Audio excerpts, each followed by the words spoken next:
Iya, hari ini hidup yang berfokus kepada Kristus ya. Saudara, kalau yang namanya berfokus kepada Yesus itu berarti ya berfokus, saudara. Jangan tergoyah fokusnya.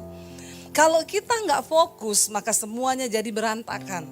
Nah, tahun ini biasanya kita membawa proposal kepada Tuhan setiap kali malam tahun baru. 3 lembar proposalnya. 1, 2023 pengen punya rumah lagi. 2, pengen punya mobil lagi. 3, pengen punya ini, pengen mencapai ini. Tapi biarlah tahun ini kita bawa kertas kosong sama Tuhan. Amin. Bilang, Tuhan, aku bawa kertas kosong, tulis semua targetmu atas hidupku. Dan aku yang tanda tangan supaya itu terjadi di tahun 2023. Katakan, yes, sudah cukup banyak waktu yang kita pakai hanya untuk mengejar semua keinginan-keinginan kita. Dan kalau kita mau berfokus kepada Yesus, matikan semua yang ada dalam hidup kita, termasuk semua ambisi. Kerja keras harus, rajin iya, lebih lagi. Tapi biar jangan mengatur Tuhan dalam hidup kita. Tapi biar Tuhan yang mengatur hidup kita, sebab Dia yang paling tahu rancangan yang terbaik. Karena kebahagiaan bagi manusia itu bukan waktu kita dapat semua yang kita mau. Tapi ketika kita menyerahkan kepada Tuhan dan kita dapat apa yang Tuhan mau di hidup kita. Amin, saudara. Saya bersyukur, ya saya baru pulang, saudara. Perjalanan yang cukup panjang. Ada orang yang telepon sama saya. Bu, saya tuh divonis dokter kena kanker stadium akhir. Umur saya tinggal 6 bulan. Waktu itu saya lagi di Colorado. Jadi saudara, kita tuh, saya pelayanan di Colorado, yaitu penerbangan dari Philadelphia sekitar 5,5 jam. Sampai di sana setelah selesai pelayanan kita ke Aspen. 2,5 jam naik mobil. Waktu pulang 10,5 jam. Kena badai salju. Saya bilang, Tuhan, saya memang orang kampung pengen lihat salju. Tapi jangan dikasih badai salju. Biasa aja keles. Saudara, itu yang namanya deg-degan. Aduh, lihat ke sebelah kanan saya saljunya sudah 1 meter. Lihat sebelah kiri saya sudah 1 meter. Di depan itu kabut, hujan salju deras, angin kenceng. Mobil, kaca depannya sudah beku. Jadi gak bisa lihat apa-apa. Orangnya turun bersihin kacanya, 5 menit jalan sudah beku lagi. Saya tuh berdoa, Tuhan tolong kami Tuhan, ini kalau habis bensin di jalan. Dan di sana kan nggak kayak di Indonesia. Bersyukur yang hidup di Indonesia. Kita kalau keluar kota setiap 10 kilo ada rest area. Ada Starbucks, ada McD, ada Kentucky. Di sana saudara, kenapa nggak ada tempat perhentian ya? Yang kebelet, yang apa, urus sendiri-sendiri. Sementara mau turun, ini kita bisa ketemu beruang es loh ini. Karena di hutan-hutan kan. Jadi saya tuh pikir, saya berdoa, saya bahasa roh, Tuhan tolong Tuhan. Gak lama badainya mulai reda, sudah berhenti. Kita pelan-pelan, ya sopirnya bilang, Bu doain biar gak jadi black ice. Karena ini kalau black ice kita gak bisa jalan Bu, mobilnya melorot. Makin ngerem makin melucur. Aduh Tuhan tolong kita Tuhan. Lagi dalam keadaan panik dikabari, penerbangan besok ibu pulang ke Philadelphia cancel. Ada 4.000 penerbangan di cancel di Amerika karena badai. Saya bilang, terus Pak, saya ini tanggal 24 pelayanan, harusnya terbang 23, 25 pelayanan Natal 2 hari, 26 kami pulang ke Indonesia. Jangan sampai kita gak bisa pulang, I love Indonesia. Karena di sana tidak ada nasi Padang. Saudara, saya bilang Bapak cari tiket deh, pokoknya yang ada ambil Pak. Dia cari-cari dapat Bu ini. Ya pakai American Airlines, tapi Bu 7,5 juta satu orang. Kita berlima. Pokoknya bayar dulu Pak. Enggak mau tahu, saya harus pulang ke Indonesia. Oke ya, oke, ambil. Ketika kita ke bandara, ada penerbangan banyak di situ datanya. Dan ada 2 yang ke Philadelphia. Semua satu-satu mulai ting cancel, ting cancel, ting cancel, ting cancel. Tayangan di layar adalah badai. Lalu saya lihat, Tuhan ini yang Philadelphia tolong jangan di cancel. Yang pesawat satu yang selain kami, ting, cancel. Aduh ini kalau kita cancel gak bisa pulang. Tiba-tiba penerbangan kita ding, delay 1 jam. Puji Tuhan cuma delay. Bunyi lagi 1 jam, ayo siap-siap mau naik pesawat. Ting, delay lagi 1 jam. Aduh Tuhan ini pasti cancel dalam nama Yesus jangan. Tapi akhirnya kita terbang saudara. Kita terbang ya di tengah badai, di tengah persoalan yang kita hadapi saudara. Akhirnya kita bisa tiba, walaupun saya setelah itu melihat ya di postingannya Omex ini di Instagram. Ada pesawat Hawaii Airlines itu sampai pecah-pecah kepala, itu penumpangnya kena turbulence di atas dan mereka terlempar dalam pesawat, pramugarinya kepalanya berdarah. Ya kalau nggak salah 25 penumpang harus dievakuasi bawa ke rumah sakit. Saya mau naik pesawat lihat itu Omex. Jadi saya juga takut berderap jantung saya. Ya dan penerbangan ya goncangan cukup lumayan. Tetapi di tengah goncangan itu saya ingat waktu kita terbang. Suami saya itu tutup kaca waktu mau landing di Chicago. Saya bilang, "Say, udah diumumin mau landing, buka itu kaca, saya mau lihat kota." Kalau sudah lihat kota itu udah ayem hatinya kan. Ini goncang-goncang terus. Begitu suami saya buka, yang saya lihat awan gelap. Makin keringetan saya di pesawat, oh Tuhan badai. Lalu Roh Kudus tuh ngomong gini, jangan fokus kepada badai, tapi fokus kepada Tuhan yang menyertaimu. Terus saya bilang tutup itu jendela, cepat tutup. Dia tutup, saya tutup mata, fokus kepada Yesus saudara. Bisa ayem hatinya. Lalu saya berdoa saudara, tiba-tiba ada satu suara yang bilang di hati. Kenapa manusia itu butuh keyakinan? Ya, kenapa orang butuh keyakinan? Karena di tengah keadaan yang seperti itu rasanya hidup mati di depan kita. Kita masih bisa tenang kalau kita punya keyakinan. Saya akhirnya berdoa, Tuhan pokoknya saya serahkan hidup saya. Kalau sudah waktunya memang kami mati karena badai ini, karena pesawat ini jatuh atau bagaimana, pokoknya saya berserah. Apalagi kita ini satu keluarga, bareng-bareng perginya ketemu langsung di sorga. Saya berserah, bukankah hidup adalah Kristus, mati adalah sebuah keuntungan? Saya yakin dan saya yakinnya saya penuh di dalam Yesus.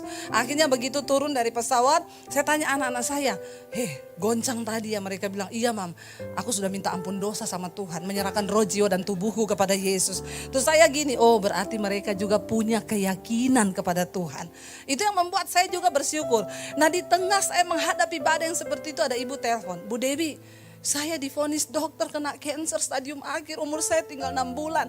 Berarti saya harus mempersiapkan kematian saya Bu. Saya bilang, ibu yang divonis dokter tinggal 6 bulan mempersiapkan kematian. Jangankan ibu, saya ini juga mempersiapkan kematian. Karena kita bisa mati sewaktu-waktu. Saya bilang, ibu belum tentu yang divonis mati tinggal 6 bulan lagi itu duluan mati. Kemarin jemaat di Philadelphia, saudara, malam Natal meninggal. Habis makan malam tidur. Istrinya dengar kok enggak ngorok suami saya. Biasanya malam ngorok. Makanya bersyukur ibu-ibu yang suamimu tuh ngorok. Kalau dia masih ngorok berarti ada tanda kehidupan.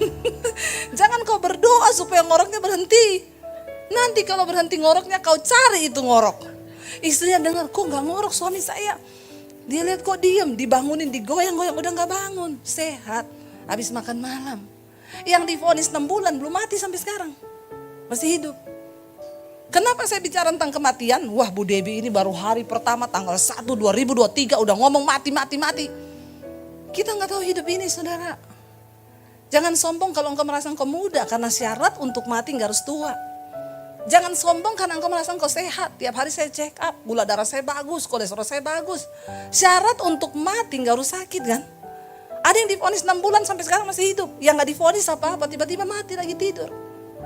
Bukankah kita harus semakin fokus mengejar Tuhan hari-hari ini? Tanggalkan semua ambisi, tanggalkan semua yang kita mau, kebanggaan kita, dan merendahkan diri di hadapan Tuhan. Tadi firman Tuhan berkata, Filipi 3 sudah dibaca oleh Ibu Gembala, ayat 13 berkata di sana, saudara-saudara, aku sendiri tidak menganggap bahwa aku telah menangkapnya, tetapi ini yang kulakukan. Aku melupakan apa yang telah di belakangku dan mengarahkan diri kepada apa yang di hadapanku. Dan berlari-lari, di sana dikatakan kepada tujuan untuk memperoleh hadiah, yaitu panggilan surgawi dari Allah dalam Kristus Yesus. Apa yang Rasul Paulus maksud di sini? Aku sendiri tidak menganggap bahwa aku telah menangkapnya. Tetapi ini yang aku lakukan, aku melupakan apa yang ada di belakangku. Apa yang dia lupakan? Kebanggaannya. Rasul Paulus sangat bangga dengan hidup lamanya saudara. Itu terbukti di ayat yang ke-7 dia bilang begini. Ya, ayat yang ke-6. Ayat yang ke-5 maaf. Disunat pada hari yang ke-8. Ini Rasul Paulus ya, 3 ayat yang ke-5. Dia disunat pada hari yang ke-8. Bangsa Israel dari suku Benyamin, orang Ibrani asli. Banggakan dia. Tentang pendirian terhadap hukum Taurat, aku seorang Farisi.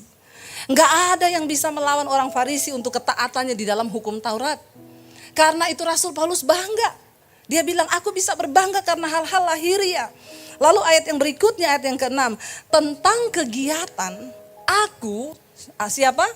Penganiaya jemaat. Zaman itu, pengajarannya adalah, kalau ada orang yang beriman lain selain daripada iman mereka, lalu dibunuh, dianiaya, itu berbuat bakti kepada Allah. Sampai hari ini pun masih ada orang berpikir begitu. Kalau dia menganiaya orang lain yang tidak seiman, yaitu dia berbuat bakti kepada Allahnya. Tapi kan itu sesat. Tapi Rasul Paulus pernah bangga dengan ajaran itu. Sebagai kegiatanku, aku ini penganiaya jemaat. Aku membunuh banyak orang-orang Kristen. Dia bangga, saudara. Lalu dikatakan tentang kebenaran dalam mentaati hukum Taurat, aku tidak bercacat. Kurang apa? Rasul Paulus bilang, aku perlu berbangga dengan semua itu. Saudara, hari ini apa yang kita banggakan? Dulu pun sebelum kita kenal Yesus, banyak hal yang kita bisa banggakan. Kalau orang berbuat jahat sama kita, kita bilang, saya balas dia, Bu. Baru dia kapok, baru tahu dia siapa saya. Bangga gak kita? Bertobat. Dia bisa bikin jahat sama saya, tapi saya bisa bikin 7 kali lebih jahat. Bangga kita. Apa yang kita banggakan hari-hari ini? Popularitaskah, kekayaan kita, semua itu akan berakhir, saudara. Jangan bangga akan apapun, tapi banggalah karena engkau mengenal Yesus dan kebenarannya. Rasul Paulus berkata, karena itu dia bilang di sana, ya, tetapi apa yang merupakan keuntungan bagiku sekarang ku anggap rugi karena Kristus. Apa yang dulu merupakan keuntungan bagi saudara? Gaji yang besar, uang yang banyak, barang branded, apapun yang menjadi keuntungan bagi kita yang kita rasa itu wow. Kita harus mulai tanggalkan, aku ini bersyukur, aku bangga karena aku mengenal Yesus sebagai Tuhan dan Juru Selamatku. Itu yang harus kita banggakan di hidup ini. Tanggalkan semua yang menjadi kesombongan. Dulu ada seorang yang konseling sama saya, dia bilang, Bu Debbie, saya bersyukur banget. Tuhan mendidik saya. Saya ini dari sekolah dulu ranking 1 terus saya lulus terbaik. Waktu saya kuliah saya cum laude, Bu. Apa yang saya mau pasti bisa saya dapatkan. Tapi ketika saya ikut ujian di kedokteran saya tidak lulus. Sekali saya tidak lulus saya marah kepada diri saya sendiri. Nggak bisa begitu. Kenapa diriku nggak mampu? Aku harus mampu. Dia coba ikut ujian yang kedua tetap tidak lulus. Di situ baru dia mencari Tuhan. Dan dia berkata, Tuhan, aku mohon pengampunanmu, aku merendahkan diri. Dan aku menyerahkan semuanya ke dalam tanganmu. Dan Tuhan memang izinkan dia gak lulus 2 kali. Seringkali apa yang menjadi kebanggaan kita itu menjadi dosa di hadapan Tuhan. Jangan engkau berpikir engkau sukses, engkau punya pekerjaan yang baik, engkau punya pabrik yang besar, engkau punya apapun hari ini. Seperti Rasul Paulus berkata, aku tanggalkan semua itu, aku serahkan kepada Kristus. Kita hidup dengan kerendahan hati di hadapan Tuhan dan fokus kepada Tuhan. Dia bilang, aku sekarang anggap itu semua rugi. Dosa-dosa kita, saudara, engkau yang masih suka berselingkuh, homoseksual, lesbian, yang punya kepahitan, buang di tahun 2022 yang lalu, katakan amin. Bertobat, hidup sungguh-sungguh dalam kebenaran. Jangan bawa yang pahit-pahit di tahun yang baru. Sudah cukup banyak yang pahit di yang lalu, tapi kita mau bawa semua yang manis bersama Tuhan. Lepaskan pengampunan. Orang berbuat jahat enggak apa-apa. Tetap baik kepada dia, kecuali dia memilih untuk memang tidak mau lagi membangun hubungan, ya sudah, lepaskan. Apa yang dulu merupakan keuntungan bagiku sekarang kuanggap rugi. Kenapa, saudara? Karena ayat yang ke-8 dia bilang di sana, malahan segala sesuatu kuanggap rugi. Karena apa? Pengenalan akan Kristus Yesus Tuhanku itu lebih mulia daripada semuanya. Perhatikan baik-baik. Satu saat nanti engkau akan menyadari bahwa pengenalan kita akan Tuhan itu lebih mulia daripada harta yang kau miliki. Kenapa, saudara? Satu saat nanti kita semua akan terbaring Di satu tempat yang namanya peti mati. Dan di situ gak ada yang bisa tolong lagi. Harta kita, kekayaan kita, semua kita akan bertanggung jawab pribadi-pribadi dengan Tuhan. Sadarilah itu. Makanya firman Tuhan berkata, sadarilah kemalanganmu, tangisilah dirimu sendiri. Kita memasuki tahun ini, mari kita menangis buat diri kita masing-masing. Saya gak suka memberi harapan-harapan palsu pada jemaat. Ya, kita sudah menerima banyak janji-janji. Tahun ini adalah tahun kemenangan, tahun ini adalah tahun pembebasan, tahun ini adalah tahun ini. Tapi belum tentu tidak akan ada penderitaan di tahun ini. Kita harus mempersiapkan iman kita. Mau atau tidak, suka atau tidak, Alkitab berkata, di hari-hari yang terakhir akan datang masa yang sukar. Tapi orang-orang yang tetap percaya pada Tuhan, yang fokus mencari Tuhan, percayalah ada pertolongan yang supranatural. Saya sudah mengalami itu, sesuatu yang tidak masuk akal Tuhan bisa buat dalam hidup kita. Apa yang tidak bisa diterima oleh logika, Tuhan sanggup lakukan. Bapak-bapak, hari ini tanggalkan semua egomu, kepinteranmu di dalam berbisnis. Katakan, Tuhan, aku libatkan Engkau dalam usahaku. Turun tangan bekerja Tuhan, karena aku tidak punya cukup kepintaran. Suami istri harus bersepakat. Ya, suami harus belajar untuk mendengarkan istri. Sebaliknya istri juga harus siap untuk mendengarkan suami. Rasul Paulus berkata, ya, oleh karena itu aku menganggap semuanya itu sampah. Ya, dan ayat yang ke-8, oleh karena dialah aku telah melepaskan semuanya itu dan menganggapnya sampah supaya aku memperoleh Kristus. Ada banyak orang Kristen hidup ngaku Kristen tapi tidak memperoleh Kristus. Karena itu hidupnya kacau, rumah tangganya kacau, ke gereja tiap minggu tapi ribut terus, berantem terus, ya. Tapi waktu engkau memperoleh Kristus, semuanya akan menjadi berbeda, saudara. Dia sanggup memulihkan bahkan apa yang kelihatannya tidak mungkin lagi. Ketika engkau memperoleh Kristus, Tuhan sanggup.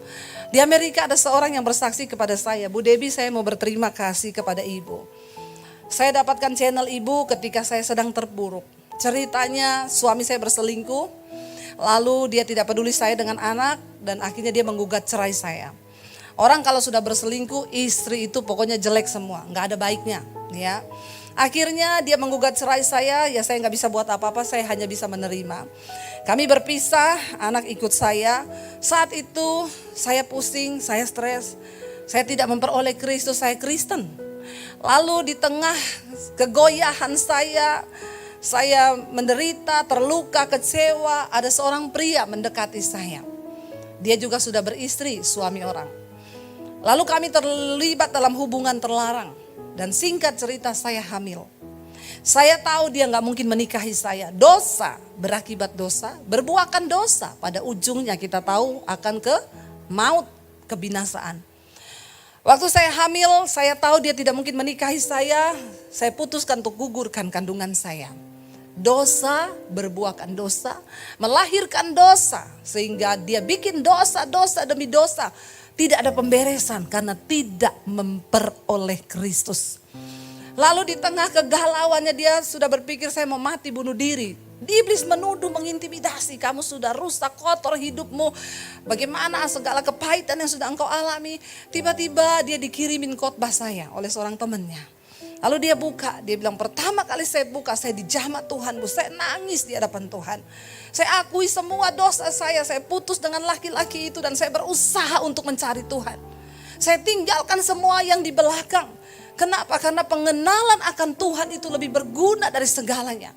Saya dengar khotbah ibu sehari itu bisa berjam-jam, lagi kerja di rumah, di jalan saya dengar khotbah ibu.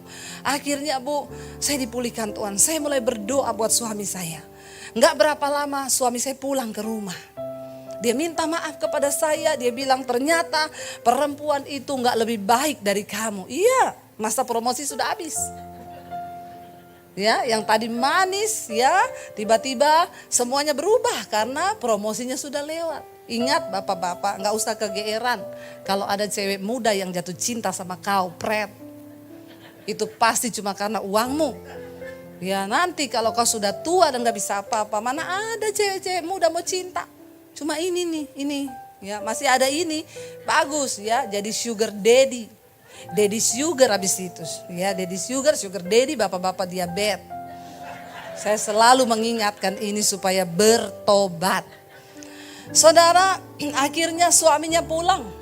Dia minta maaf sama istrinya, dia peluk istrinya, lalu istrinya bilang, sebelum kita berbalikan kembali, saya juga mau pengakuan dosa sama kamu. Saya sudah berbuat dosa, saya bersinah dengan laki-laki dan saya hamil dan saya gugurkan kandungan saya. Tapi ketika engkau sudah memperoleh Kristus, dia sanggup pulihkan semuanya. Suaminya peluk dia dan berkata, aku pun tidak lebih benar dari kamu. Kita bangun kembali rumah tangga kita. Dia bilang, ibu, sekarang saya dan suami tiap malam ikut mesbah doa. Makanya jangan lupa subscribe. Saudara, waktu engkau memperoleh Kristus, engkau peroleh segala-galanya. Apa yang tidak mungkin bagi pikiran manusia, dia sanggup pulihkan. Saya ketemu banyak orang yang tadinya juga usahanya goyah, nggak usah jauh-jauh. Saya di tahun 2020 rasanya mau mati, mau jual rumah, nggak tahu mau hidup bagaimana karena pandemi. Tapi Tuhan membalikkan keadaan. Ya, seperti dia hanya semudah berfirman, saudara, ada berkat supranatural yang Tuhan sediakan bagi engkau di tahun 2023. Asal engkau sungguh-sungguh hidup di dalam kebenaran dan fokus mencari Tuhan. Berkat Tuhan hanya terjadi, ada syaratnya bagi mereka yang mau taat. Engkau nggak taat, silahkan berjuang sendiri di tahun depan, tahun ini. Ya, tetapi engkau yang mau taat, apa itu berkat supranatural? Berkat yang tidak bisa kita lakukan dengan akal logika kita, dengan kekuatan kita, itu sorga sanggup lakukan buat saudara dan saya. Saya sudah mengalami itu. Saya mau bersaksi, tidak ada perkara yang mustahil bagi Tuhan. Lalu Rasul Paulus berkata di sana, supaya aku memperoleh Kristus. Ayat 9, dan apa? Dan berada di dalam dia bukan dengan kebenaranku sendiri karena mentaati hukum Taurat, melainkan dengan kebenaran karena kepercayaan kepada Kristus. Saudara, tahun 2023 kalau engkau ingin melihat pembelaan Tuhan, jangan hidup dengan kebenaranmu sendiri. Minta kebenaran Tuhan, amin. Tanggalkan semua kebenaran kita sendiri. Contoh, saya sama anak saya berantem, Bu. Kenapa ibu gak minta maaf? Maaf ya, saya orang tua. Di mana ada cerita orang tua minta maaf sama anak? Itu di ayat mana, pasal berapa, ayat keberapa? Di Alkitab ada tulis begitu? Hai orang tua, jangan pernah minta maaf sama anakmu karena kau itu tua dan dia muda. Itu kebenaran yang kau buat sendiri. Demikian suami-suami, jangan hidup dengan kebenaranmu sendiri. Istri itu pokoknya tahunya digaji, sisanya dia gak perlu tahu uang saya. Bertobat loh. Amin bapak-bapak. Susah aminnya kalau ini. Kalau engkau mau melihat pemeliharaan Tuhan dalam hal keuanganmu, dengar suami-suami, saya mau bilang, hidup terbuka dalam hal keuangan. Karena suami istri itu satu tubuh. Ya, jangan sampai ada di sini istri yang tidak tahu PIN ATM suaminya. Ada? Tolong angkat tangan. Ternyata banyak loh saudara. Banyak. Saya sedih loh. Satu kali ada seorang ibu, suaminya meninggal mendadak saudara. Mau urus penguburan, dia bilang, saya tuh bingung Bu Debbie. Kenapa? Saya nggak tahu PIN ATM suami saya. Jadi saya mau ambil uang di mana? Sampai seperti itu loh. Bapak-bapak jangan ada dusta di antara kita. Ya, istrimu harus tahu. Tapi istri-istri jangan mata duitan. Amin ibu-ibu. Langsung pas yombing amin. Amin ya. Saudara, kenapa ibu-ibu ya?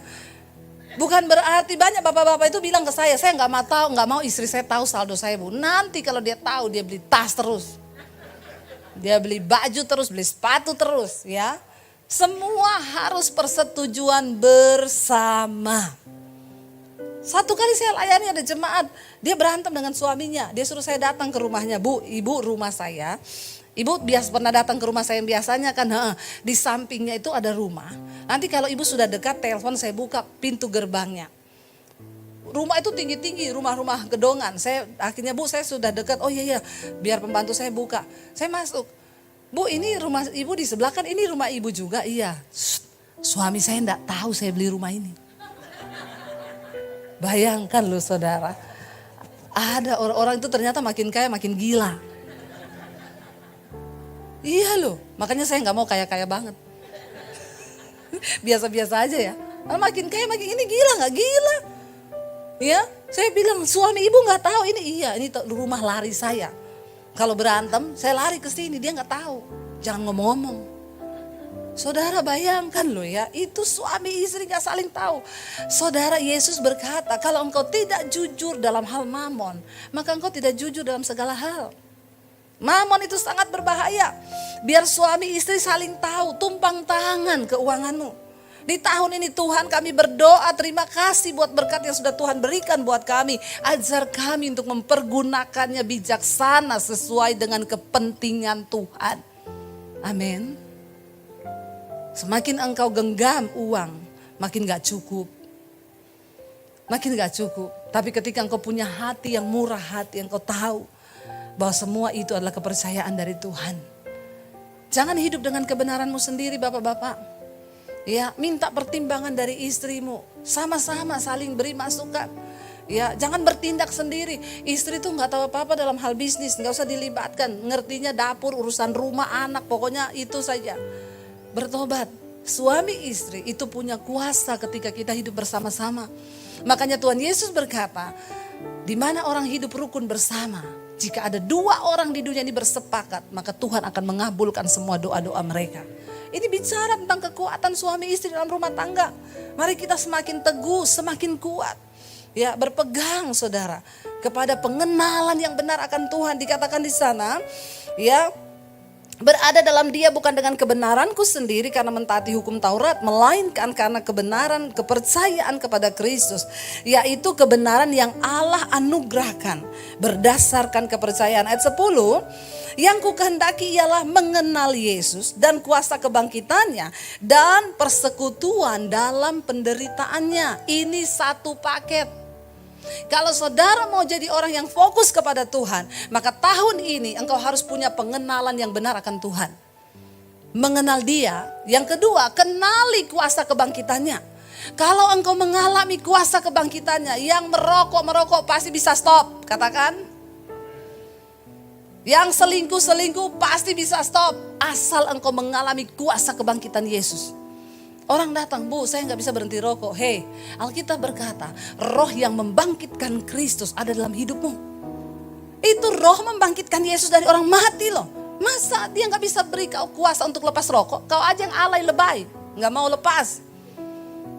Saya gak bisa lepas dari selingkuhan saya. Bisa, libatkan Roh Kudus dalam hidupmu. Roh yang membangkitkan Yesus dari kematian ada dalam hidup kita, saudara. Apalagi sih yang kita khawatirkan, apalagi yang kita takutkan. Dikatakan di sana, yang ketiga dia bilang, dan aku mau masuk dalam persekutuan di dalam penderitaannya. Itu tadi yang saya bilang, bukan berarti tahun ini tanpa penderitaan. Yang namanya hidup tetap ada masalah. Ya, engkau boleh masuk dengan tahun ini dengan iman semua yang baik-baik. Tetapi saya mau memperlengkapi saudara. Kalau ada kesedihan, ada air mata, jalani itu dengan hati yang bersyukur kepada Tuhan. Karena pemazmur berkata, aku menderita itu baik bagiku supaya aku belajar tentang hukum-hukum Tuhan. Penderitaan baik bagi kita, ya. Makanya tetap jalani bersama dengan Tuhan. Lalu dikatakan di sana, ayat yang ke-11, supaya aku akhirnya beroleh kebangkitan dari antara orang mati. Ayat 12, bukan seolah-olah aku telah memperoleh hal ini atau telah sempurna, melainkan aku mengejarnya.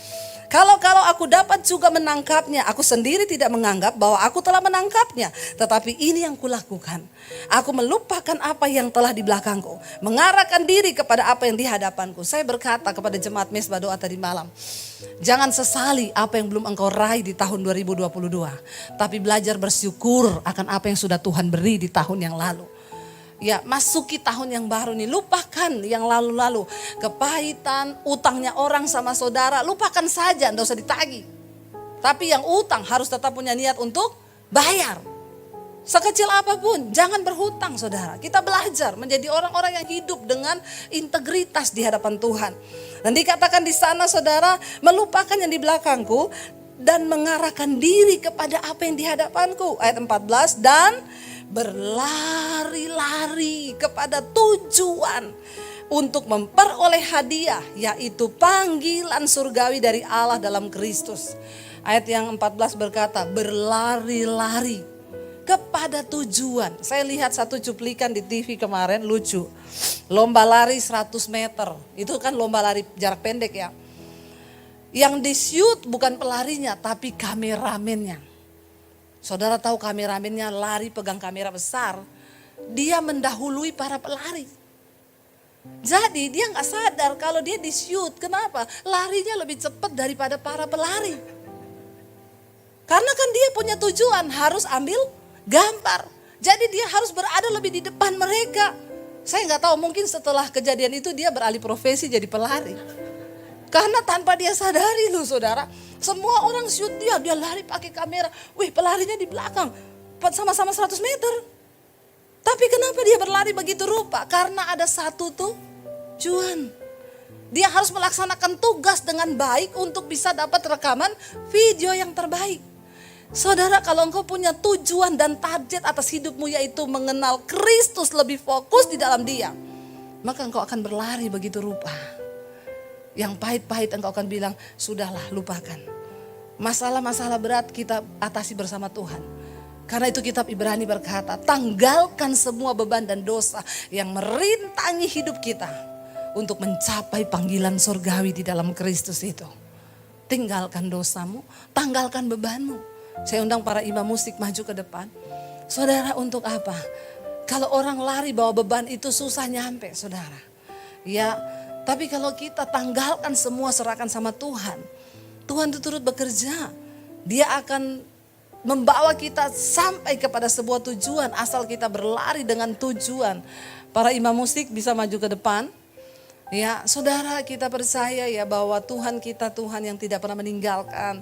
Ayo, kalau Dia sudah sertai kita di 2022, Dia juga akan menyertai kita sampai di tahun ini, bahkan tahun-tahun yang akan datang. Saya dapat ayat, Tuhan memahkotai tahun dengan kebaikan. Ya, setiap tahun dimahkotai dengan kebaikan, tinggal terserah kita. Kita mau mengecap gak kebaikan itu? Syaratnya adalah hidup di dalam kebenaran, di dalam ketaatan kepada firman Tuhan. Mari kita sama-sama bangkit berdiri, saudara. Kita mau naikkan pujian tadi, Yesus pegang erat tangan kami Tuhan. Kami tidak bisa hidup tanpa kasih-Mu. Kami tidak bisa hidup menjalani tahun ini dengan kekuatan kami sendiri. Kami butuh Tuhan dalam hidup kami. Datang kepada Tuhan hari ini, saudara. Bawa hidupmu, bawa rumah tanggamu. Angkat tanganmu di hadapan Tuhan. Katakan dengan iman, Yesus pegang erat tanganku, ku tak dapat hidup di luar kasih-Mu, Bapa. Jangan tinggalkan aku, Engkau alasan selama ku hidup. Mari berseru kepada Yesus. Yesus pegang erat tanganku, tidak dapat hidup di luar kasih-Mu, Bapa. Jangan tinggalkan aku, Engkau alasan selaku. Lebih lagi katakan, Yesus pegang erat. Yesus pegang erat tanganku, ku tak dapat hidup di luar kasih-Mu, Bapa. Jangan tinggalkan aku, Engkau alasan selaku hidup. Mari tutup matamu dalam hadirat Tuhan. Saudara, kita bahkan tidak tahu apa yang akan terjadi 1 jam ke depan. Mari Mari tanggalkan semua kebisaan kita, kepintaran kita, kesombongan kita. Datang di hadapan Tuhan dan katakan, Tuhan, kami butuh Engkau. Pegang tangan kami, Tuhan. Pegang tangan kami. Sebab kami tidak bisa berjalan tanpa Engkau di hidup kami. Saudara yang datang suami istri, mari bergandengan tangan bersama. Kami bawa pernikahan kami bawa rumah tangga kami, anak cucu kami, keturunan kami di hadapan Tuhan. Kami tidak punya cukup kekuatan untuk membawa keluarga besar kami berfokus kepada Tuhan. Tapi setidaknya hari ini kami bersepakat, Tuhan. Kami berdoa membawa hidup kami, anak cucu kami ke dalam tangan Tuhan. Kami berjanji, kami mau bersepakat bersama-sama dalam segala hal. Ajar kami menata keuangan kami bersama-sama dengan Tuhan. Biar anugerah-Mu tercurah di tahun ini, Bapa. Sehingga kami akan melihat janji firman. Engkau memahkotai tahun 2023 dengan segala kebaikan Tuhan. Bahwa kami mengalami anugerah, mengalami penyertaan Tuhan di tahun ini, karena kami mau terus fokus untuk hidup kepada Kristus. Terima kasih Bapa. Sekali lagi saudara, katakan ini menjadi doa kita. Yesus.